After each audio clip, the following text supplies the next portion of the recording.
Hello, everyone. Welcome to this North Carolina Botanical Garden Lunchbox Talk.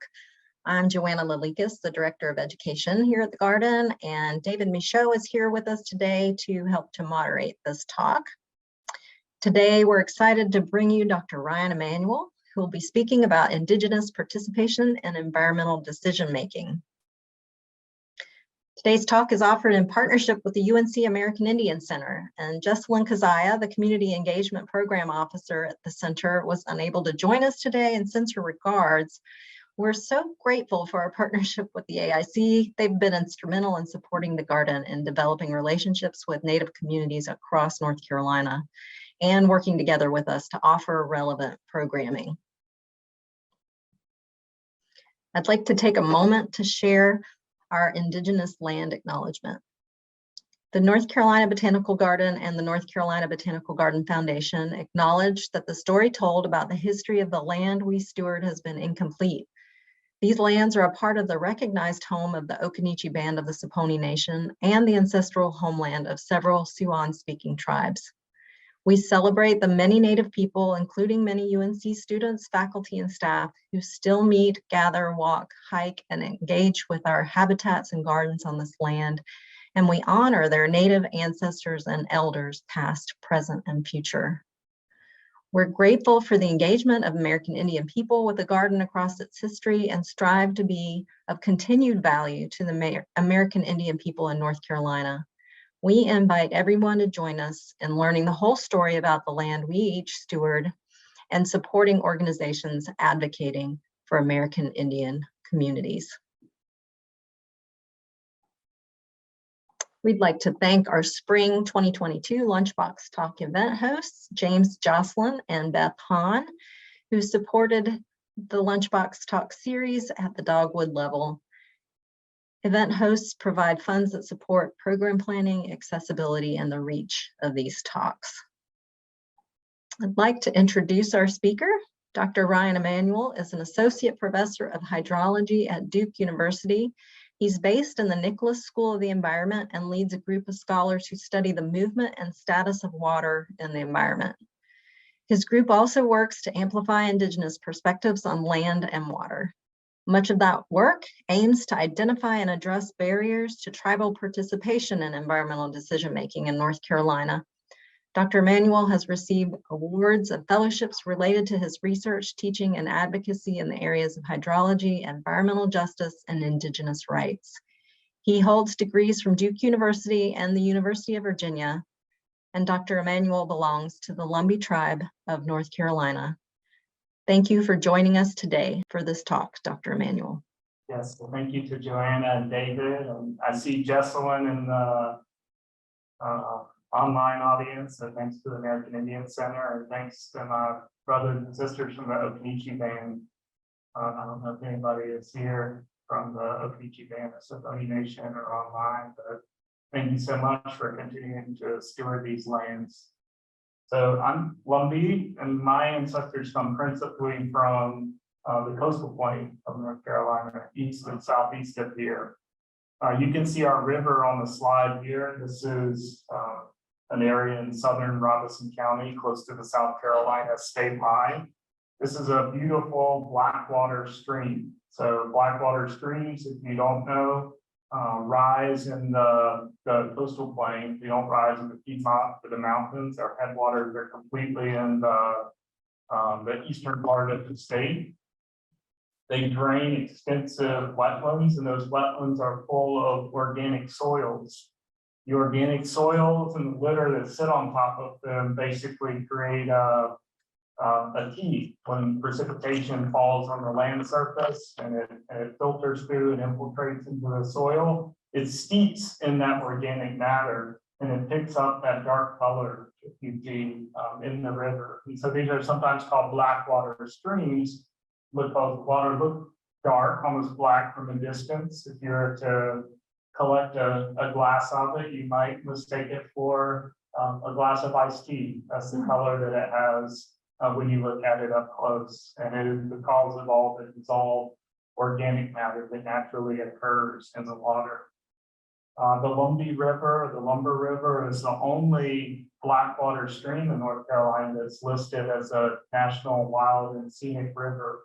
So we typically think of these as sort of whitewater streams in remote parts of the mountains. But the Wild and Scenic Rivers Act protects rivers of significance all across the nation. And the Lumbee River has that modicum of protection under this federal act because of its scenic value and its recreational value. Ironically, it's not protected because of its cultural value for Lumbee people. That's one little preview of what I want to talk to you mostly about today, which is Indigenous participation in decisions about the environment.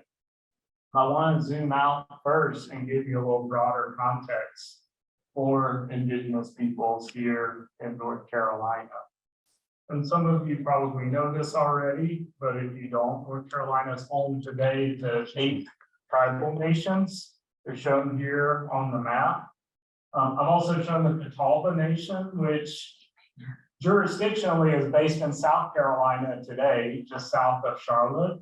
But of course, these are artificial colonial boundaries, the states that we all recognize. And the Catawba's traditional land lies along the Catawba River, which drains from the eastern slopes of the Blue Ridge down the escarpment into the foothills and into the western and central coastal central Piedmont.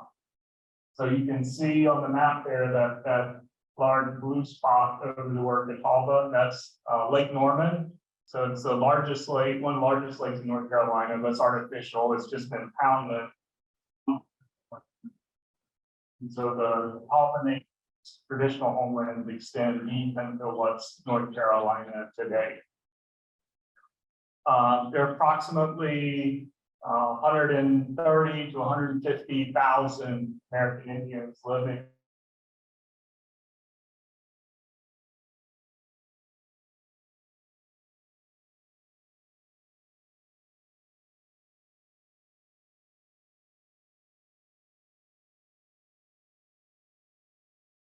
So there are also Native people in the state who are not, who do not belong to nations that have any recognition status whatsoever. And it's just important to acknowledge that. One striking consideration is that the majority of tribal territories today are centered in the coastal plain in the eastern half to 1/3 of the state. And this map highlights not just waters in blue, but also highlights wetlands in green. Everything you see on this map that is green is a wetland. It's a floodplain forest. It's a swamp. It's a marsh, something like this.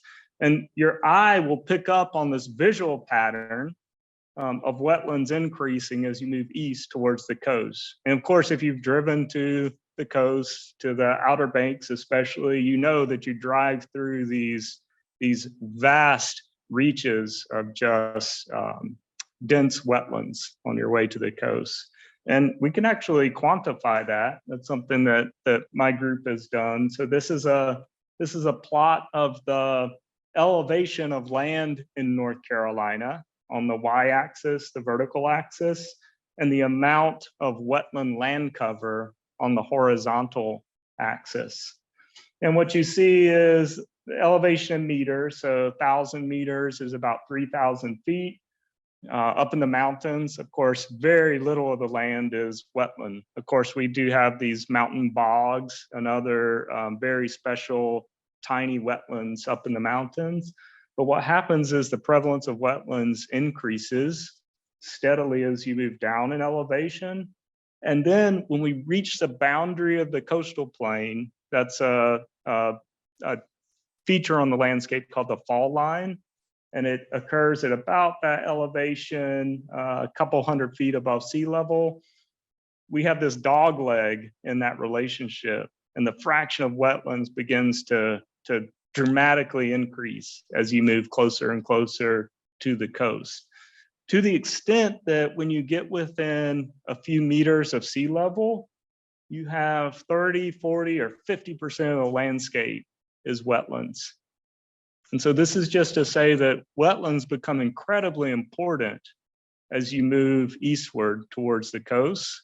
They become a prominent part of the landscape, but they also become important culturally to people who have lived there for thousands of years. I just want to show you a few images of the diversity of wetlands in this part of the state, because I think it's also important to orient all of us to what's at stake, to what we care about in the eastern part of the state. So we have the Lumbee River, of course, with the dark water here. This is the Great Coharie River in Sampson County, and it's also a blackwater stream. It rises in the coastal plain as well. And you can see the dark tint in the water. One unique aspect of this river is that you have these large bald cypress trees that grow up in the middle of the stream and along the banks. In fact, as you move further and further downstream, you end up on the Black River. And we all know that down on the Black River are some of the largest and oldest bald cypress trees that exist anywhere. In fact, they're the oldest trees in the eastern United States live just a few tens of miles downstream from where this photo was taken, the Three Sisters Swamp.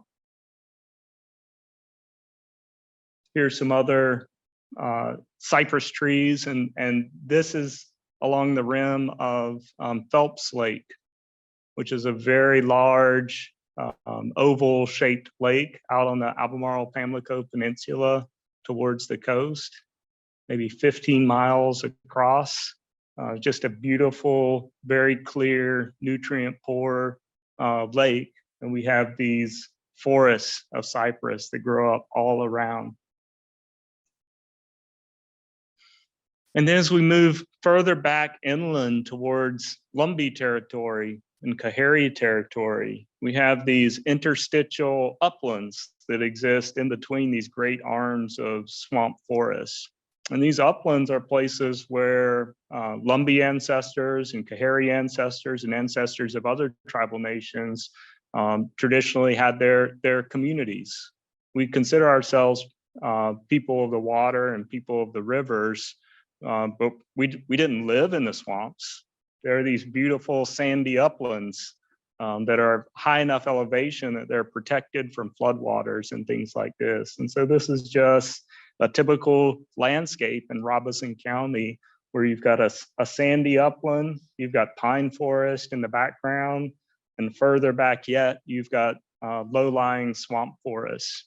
And so you have this mosaic, this patchwork quilt of landscapes that make up places like Robeson County, and they provide ample uplands for communities and farms to exist, but you also have these swamp ecosystems and wetland ecosystems that are really rich in terms of fish, waterfowl, culturally significant plants, and things like this. You also have these beautiful longleaf pine savannas that many of you have probably visited when you get further back west towards the fault line. So this is in the Sand Hills, which is a region of ancient sand dunes that used to exist along the coast about 3 million years ago when sea level was at its maximum. But of course, as sea level fell, these were left as sort of sandy, hilly areas. And the longleaf pine, we know, is an ecosystem that's adapted to fire. Thousands of years ago, Indigenous people came and noticed that there were these fire-dependent ecosystems that also happened to be excellent habitat for game, for deer, even for bison, and for all kinds of culturally important plants. Native people began a process of expanding these ecosystems through what we would call today prescribed fire or fire management. So many parts of the Southeast were extensively managed, basically for wildlife habitat, a giant game preserve through the managed use of fire.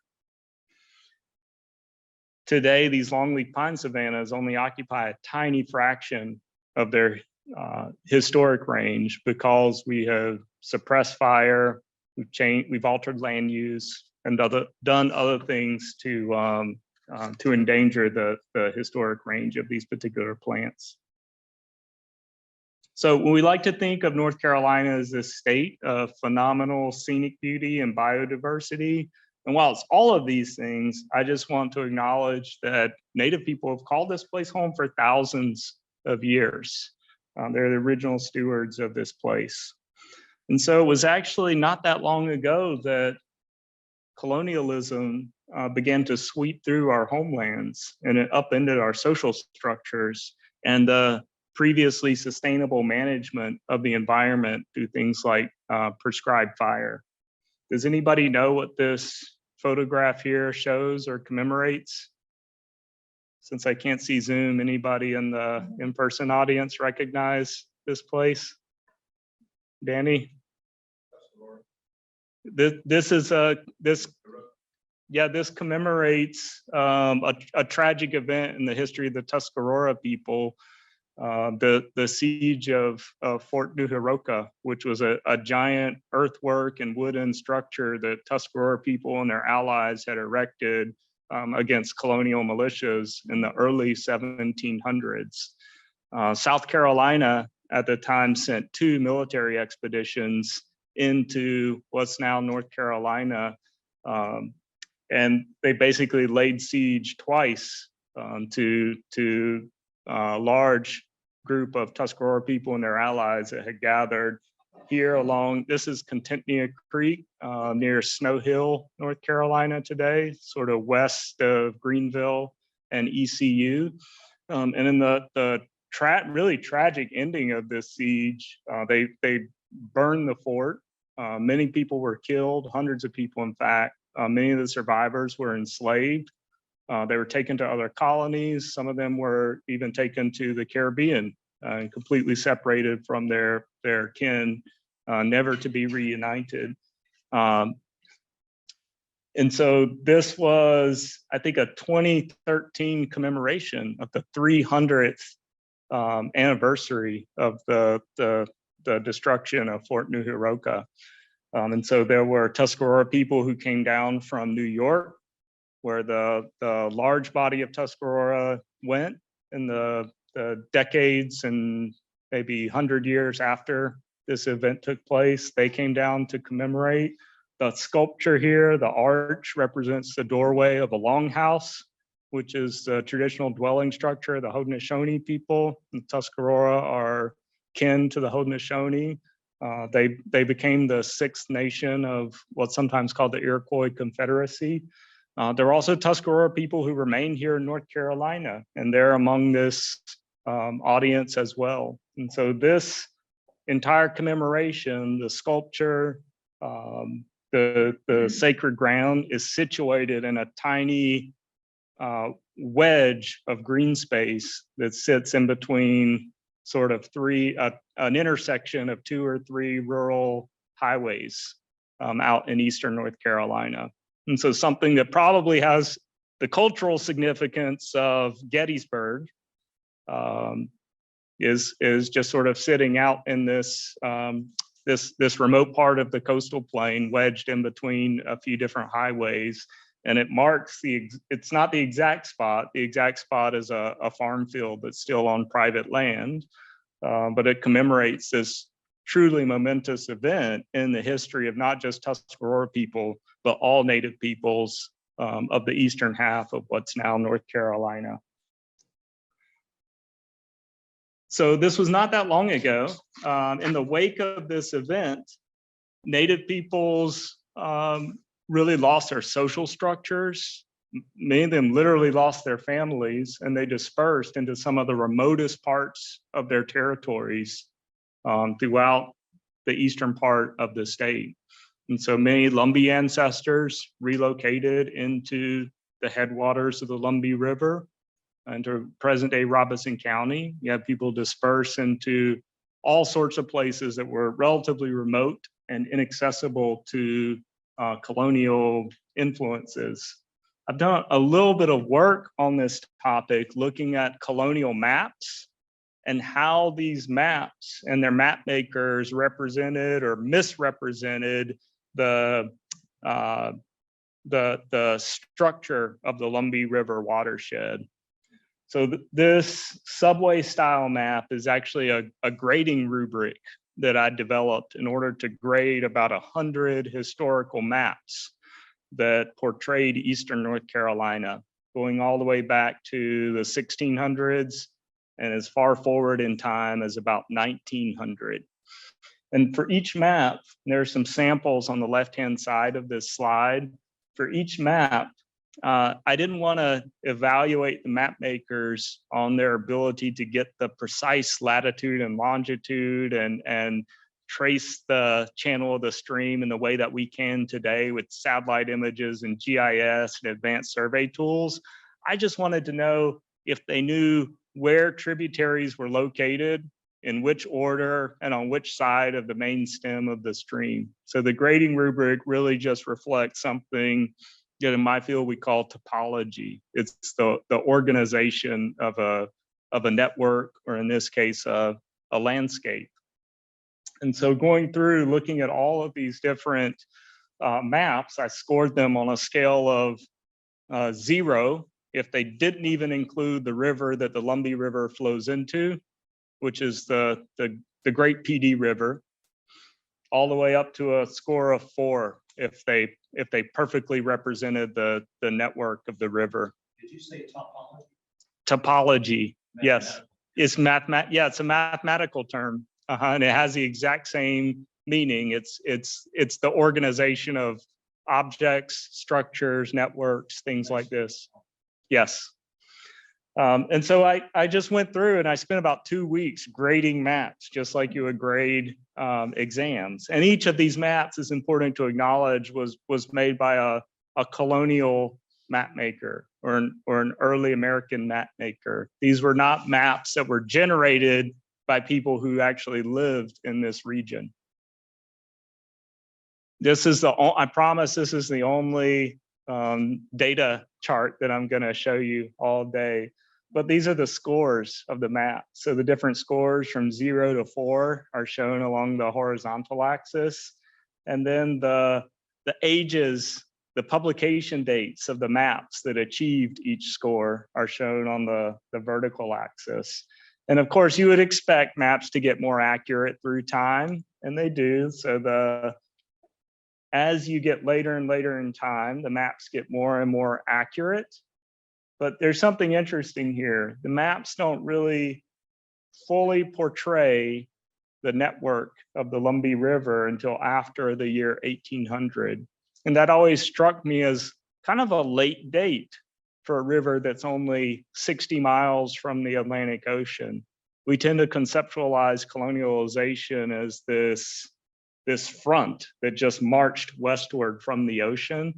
But in fact, there are pockets like the Lumbee River that that you could think of as backwaters, not in a derogatory sense, but literal backwaters. And the evidence for that shows up in the fact that people who are making maps of colonial North Carolina and sort of early statehood North Carolina had no idea of how this landscape was structured. In fact, for many years, people would take the headwaters of the Lumbee River and transpose it onto an entirely different watershed. And they would imagine that the river flowed out somewhere through present-day Rockingham, maybe into the Ph.D. River near where present-day US 74 flows or crosses the river, if you know where that landscape is.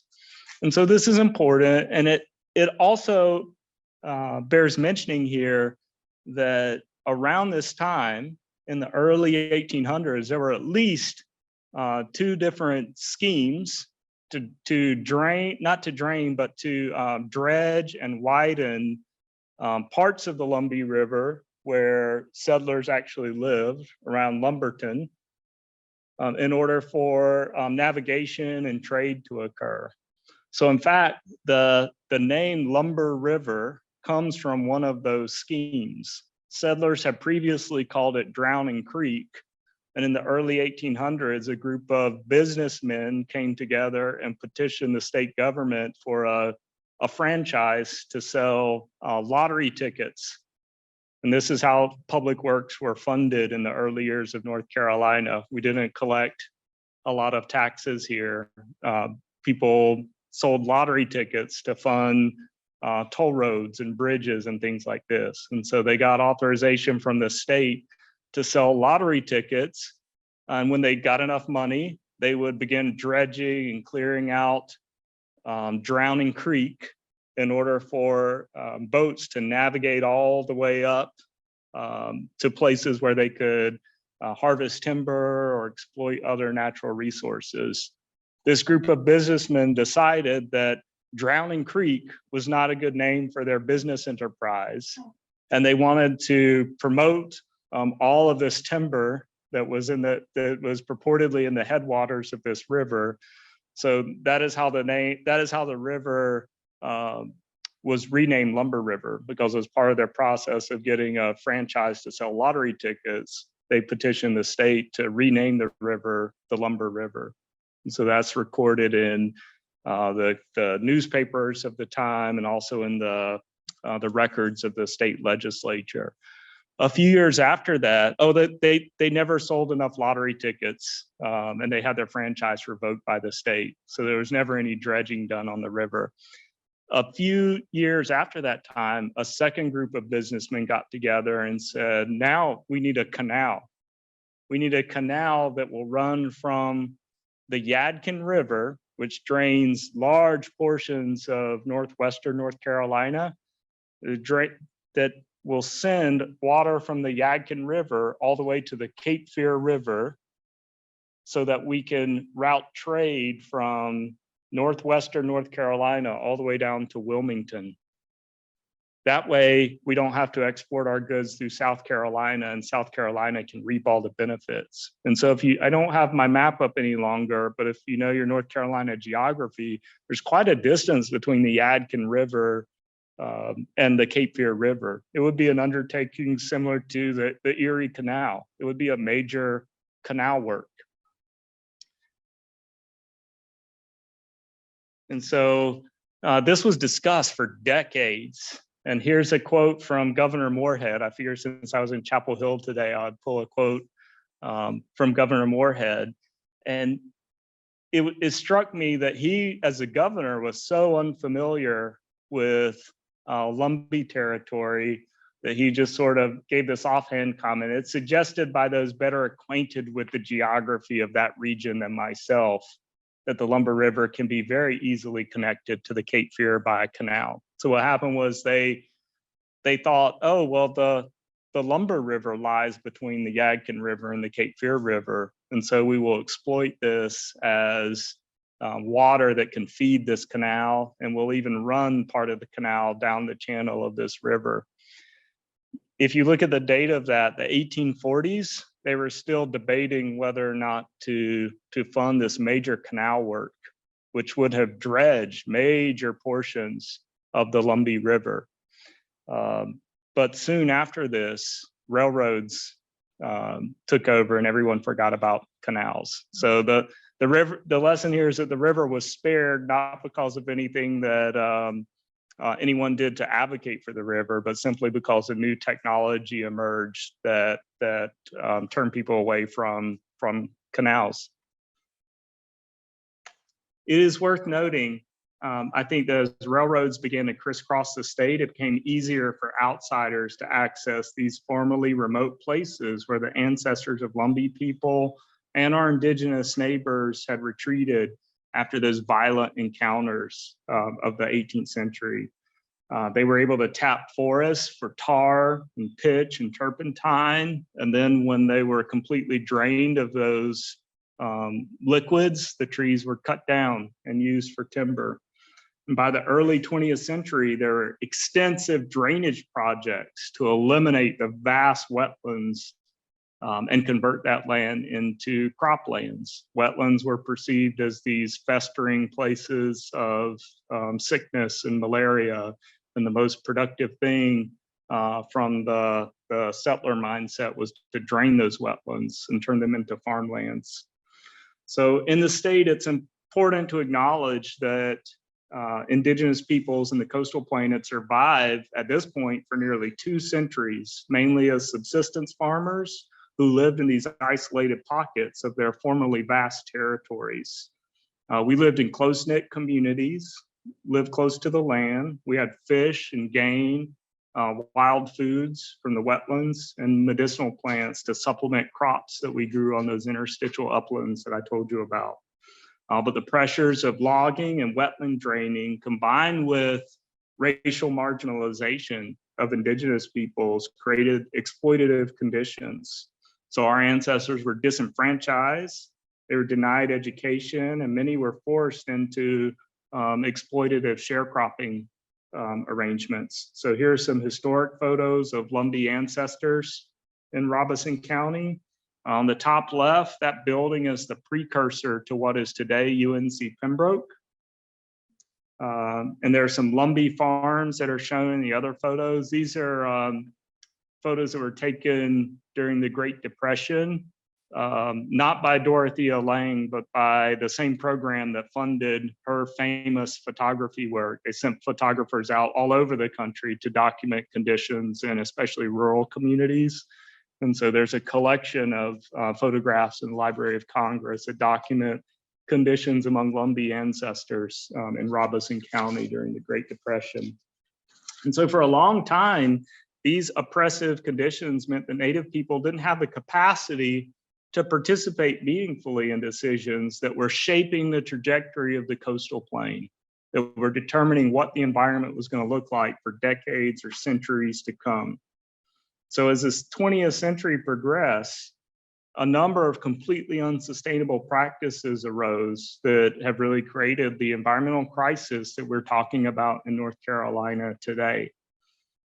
We've experienced substantial loss of wetlands and the benefits that come with those wetlands, things like flood mitigation, good water quality because wetlands filter nutrients and other contaminants out of waters, carbon storage, biodiversity, habitat, things like this.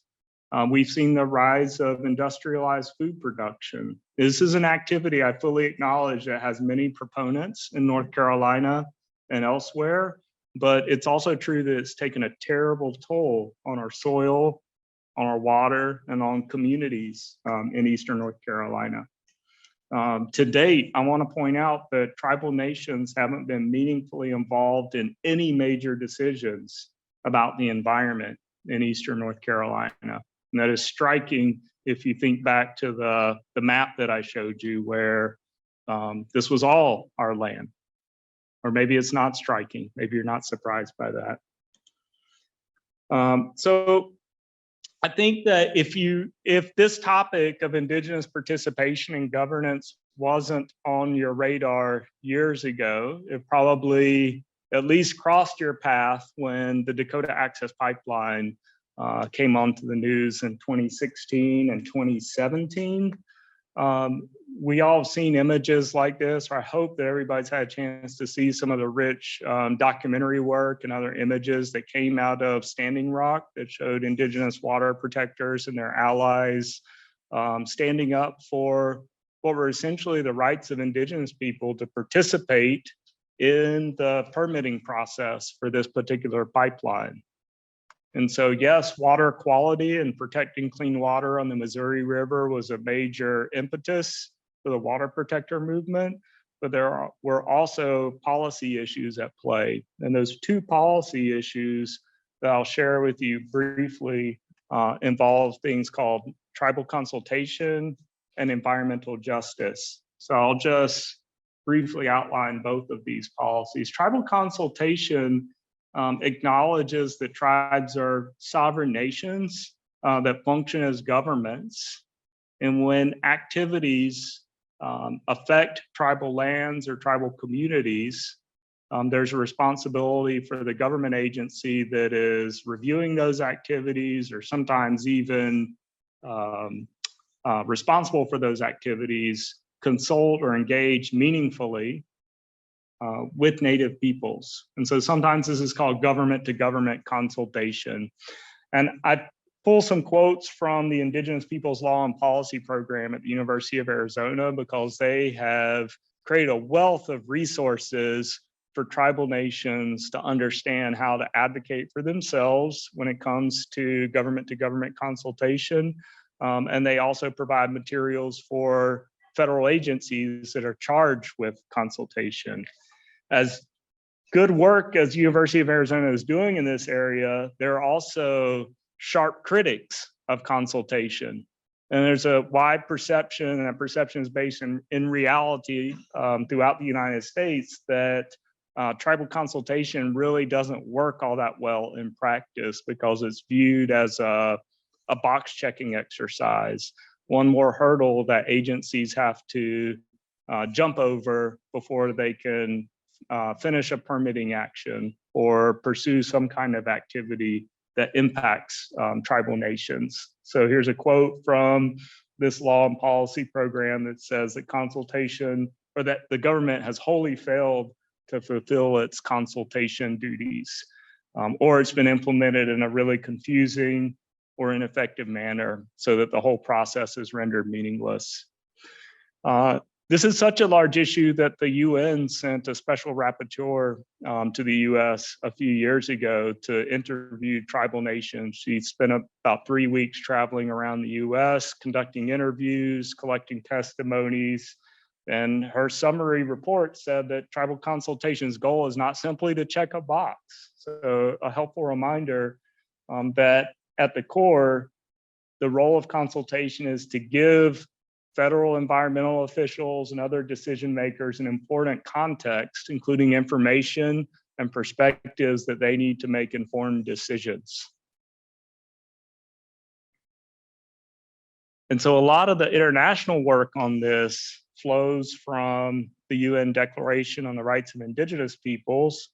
And there's a concept embedded in that document called free, prior, and informed consent. And so it shows up over and over again in this document as a set of values that should guide tribal consultation. The US eventually signed on to this document, but they considered free, prior, and informed consent something that they aspired to uphold and not something that they would promise to uphold by signing on to this agreement. So we still have a ways to go in this area. The next policy topic that is important when we think about Native peoples and engaging in environmental decision-making is environmental justice. The EPA defines this as the fair treatment and meaningful involvement of all people in environmental decision-making. And there's a 28-year-old executive order that charges all federal agencies with identifying and addressing disparities against racial minorities or low-income communities when it comes to the adverse impacts of any kind of environmental policy, environmental permit, any action that the federal government is involved in. Agencies have to weigh these issues of disparities in their decision-making. And so this is it's not federal law, it's an executive order. And I've had proponents of projects that have environmental justice implications tell me it's only an executive order, emphasizing the only, to remind me that it is not federal law, and it's not, frankly, it's not treated as seriously as federal law. And so these are the challenges, but there are also opportunities associated with these particular policies. Tribal consultation is only statutory for federally recognized tribes. There are advisory bodies that have recommended that agencies consult with tribes regardless of their recognition status, but advice is not the same as a statute, so that's a challenge. When it comes to environmental justice, in the words of the person who told me this, it's only an executive order, it's not federal law. So that's a challenge, but there is an executive order that exists and it calls federal agencies to account. States are beginning to implement both consultation mandates and environmental justice policies. These are encouraging as well.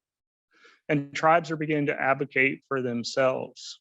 And in the coastal plain, the stakes are high because our water, not only our waters are at stake, but we derive our collective identities as Native people from being people of the water. So for Lumbee people, this harkens back to the swamp and the river as a place that sheltered and served as our refuge in a time of need.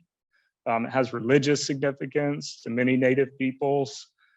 In the center here, this is a 700-year-old canoe, Danny, is that right?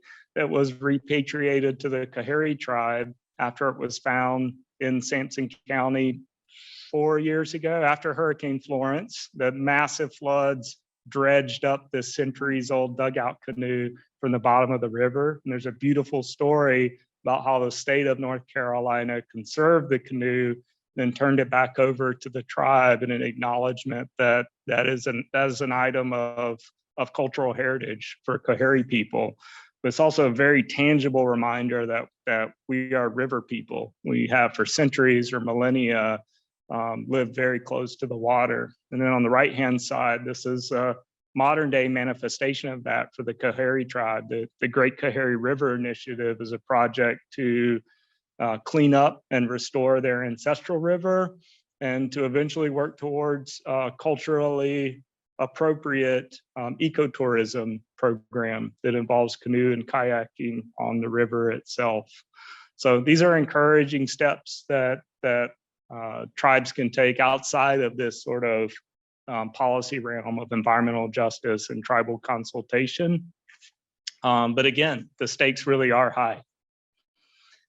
This is a journey, and we're only at the very beginning steps as tribal nations when it comes to figuring out what it looks like to participate meaningfully in environmental decision making. Tribes don't have a lot of political power in the state. We don't even agree among ourselves what's the best course of action when it comes to protecting the environment. We all acknowledge that it's important for our cultures and important for generations in the future, not just of Native people, but of all people in the state. But like any other diverse political body, a city, a state, or a nation, we have to decide for ourselves and sort of come to consensus on what it means to protect the things that are sacred to us. So that's kind of where I am in all of this. Dr. Emanuel, thank you so much. This has been eye-opening, and I learned so much through this, and I know folks on our Zoom audience did too, as well as here, and we would like to bring Dr. Emanuel back again in the future. When we spoke about his talk today, we talked about a number of different things he could speak on, so hopefully we will see him again here in the future. So please join me in thanking him for being here. Thank you.